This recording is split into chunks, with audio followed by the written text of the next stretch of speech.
A paz do Senhor, queridos irmãos, tudo bem? Pastor Alcir novamente. Essa é a nossa série de mensagens Raiz da Felicidade. Nós vamos ver hoje a quinta mensagem dessa série que espero que esteja lhe abençoando. Eu pessoalmente me sinto muito feliz de estar podendo meditar por nesses textos acerca da bem-aventurança. E hoje nós vamos ver o texto que está em Mateus capítulo 5, no verso 7. Bem-aventurados os misericordiosos, porque alcançarão misericórdia. Maravilha, que texto lindo. Irmãos, nesse momento do Sermão do Monte, da introdução do Sermão do Monte, acerca das bem-aventuranças, começa a haver uma mudança de posicionamento acerca de atos internos e como a gente vai expressar esses atos internos que são a base da nossa real felicidade. Quem me ajudou a entender bem isso, eu até quero fazer essa referência, deixar a dica, um livro maravilhoso chamado Estudos do Sermão do Monte, Dr. Martyn Lloyd-Jones, é um material maravilhoso. Qual é a ideia que ele nos ajuda a entender, o Dr. Martyn Lloyd-Jones? Que existem, dentro dessa estrutura das bem-aventuranças, atos internos. Por exemplo, eu me reconhecer pobre de espírito é uma atitude interna. Eu me quebrantar na presença de Deus é uma atitude interna. Eu chorar na presença de Deus, em consequência disso, é um ato interno. Eu buscar a mansidão é ato interno, ter fome e sede de justiça são atos internos. Só que como é que a gente começa a expressar isso do ponto de vista mais relacional, mais vivencial? Qual é a consequência externa dos primeiros momentos da bem-aventurança na nossa vida? Nós vamos ver isso agora. Essas próximas bem-aventuranças são essas atitudes externas, essas atitudes relacionais que nascem das nossas atitudes internas de bem-aventurança. Por exemplo, eu sou uma pessoa que meu primeiro passo na caminhada da bem-aventurança foi reconhecer a minha pobreza espiritual, a minha necessidade espiritual. Como é que eu vou expressar isso na forma que eu vou me relacionar com o outro? Como é que eu vou expressar isso na forma que eu vou me relacionar com o meu irmão? Através de misericórdia. Irmãos, quando eu entendo a minha pobreza, quando eu entendo o tamanho da obra de Deus para que Deus tenha me salvado, quando eu percebo que se não fosse um ato absoluto da graça de Deus, eu não teria sido salvo, eu não teria sido transformado, eu não teria sido regenerado, se não há em mim nada que me orgulhe, na hora que eu vejo algum irmão meu que está passando por qualquer tipo de dificuldade, qualquer tipo de luta, qualquer tipo de pecado, qual é a minha atitude para com ele? Será que eu vou ter um olhar de dureza espiritual? Será que eu vou olhar para ele de cima para baixo e dizer, não, você é um pecador, sai, afasta-te de mim? Ou será que eu vou conseguir me colocar no lugar dele? A palavra misericórdia, ele tem esse sentido. É uma compaixão profunda, uma compaixão de coração. Misere, ter compaixão, cordis, coração. É você conseguir se colocar no lugar do outro. É um sentimento de empatia. É você, quando vê o seu irmão numa luta, numa dificuldade, num sofrimento, preso por alguma cadeia de pecado, a sua atitude é de reconhecer a dificuldade daquilo. Estar ao lado do seu irmão para lhe apoiar, para orar por ele, para recebê-lo, para cuidar dele. Irmãos, isso é espetacular, porque nós reconhecemos a dificuldade do outro, porque sabemos da nossa própria dificuldade. Irmãos, se não fosse o Senhor na nossa vida, se não fosse a misericórdia e graça do Senhor na sua vida, você não estaria no caminho do Senhor. O maior problema da gente, irmão, nós crentes, é que às vezes a gente esquece de onde o Senhor nos resgatou. Depois de ter uma vida transformada, renovada, preparada em Deus, a gente esquece que foi quando nós estávamos no charco de lodo, quando nós éramos alguém sem valor, quando nós éramos pedras nas mãos de Satanás, prisioneiros, escravos do pecado, foi nesse momento que o Senhor nos resgatou.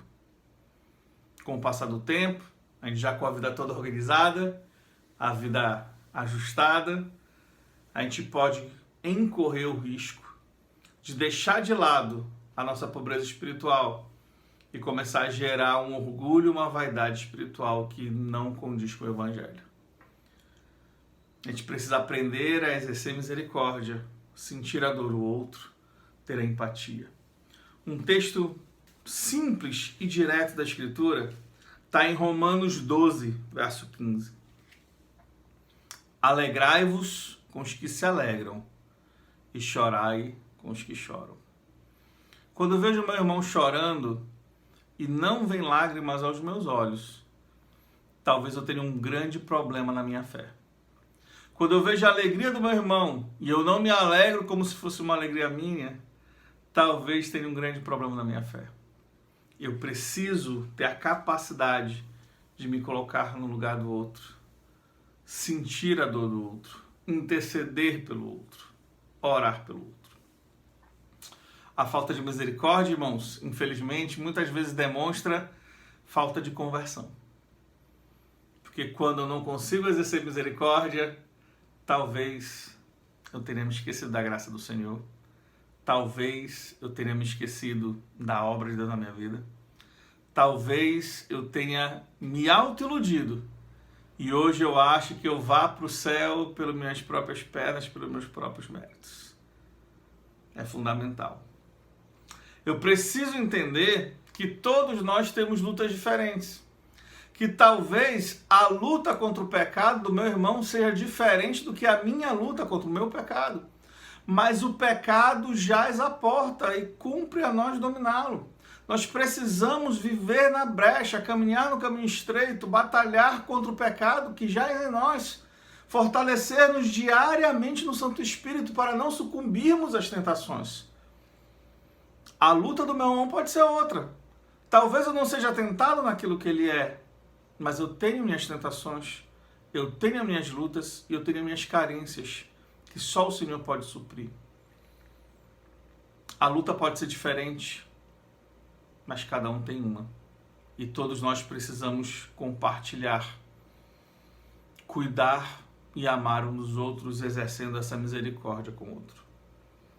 Se você quiser ser mais severo ainda, e se você quiser exigir uma ação de severidade, seja severo contra você mesmo.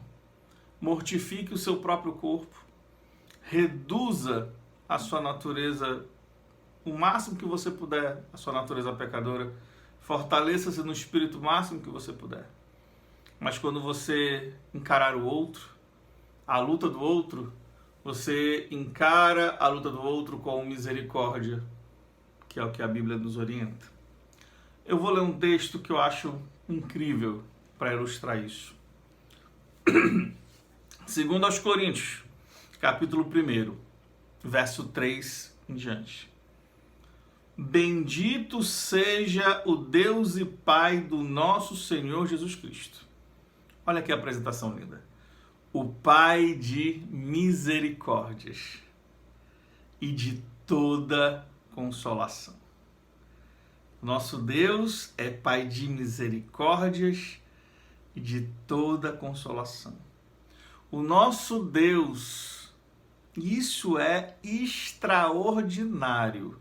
O nosso Pai, ele se volta para a gente em misericórdia. Exerce misericórdia em relação a gente. E são as misericórdias do Senhor a causa de nós não sermos consumidos. E Ele é Deus de toda consolação. Verso 4.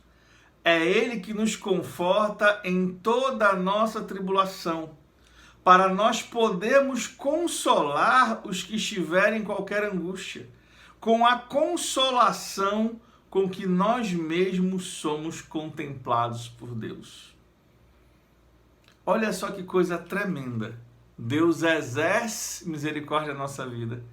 Deus exerceu misericórdia na nossa vida, nos dando tão grande salvação, sem que nós merecêssemos. E Ele faz isso nos dando conforto, nos dando paz, para que a gente faça a mesma coisa com o outro. O mesmo consolo que chega na nossa vida é o mesmo consolo que a gente deve estender ao outro. A mesma misericórdia que chega na nossa vida é a mesma misericórdia que nós devemos tratar o outro. Sabe o que é lindo? Promessa de Deus.